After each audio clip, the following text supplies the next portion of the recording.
Today I'm making chia jam using blackberries. If you've been following me on Instagram, you'll know we've been blessed with an abundance of blackberries.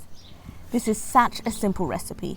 I've listed the ingredients in the description box below. Add the washed berries into a pot and give it a stir. Let the juices come out, bringing it up to a boil. This is a great recipe to use up fruit that's about to go bad. There are so many things you can do with this jam. Have it on scones, mixed through yogurt or over oats. Let me know in the comments below what you'd do with this chia jam. When the juices are released, I like to use a potato masher to crush down those berries.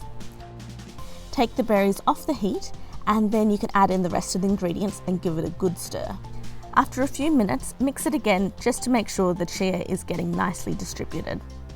The jam is gelling together nicely thanks to the chia seeds, and it will continue to thicken as it cools down.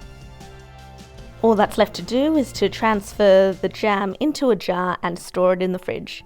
For more simple and delicious recipes, remember to subscribe to Recipes for Littlies.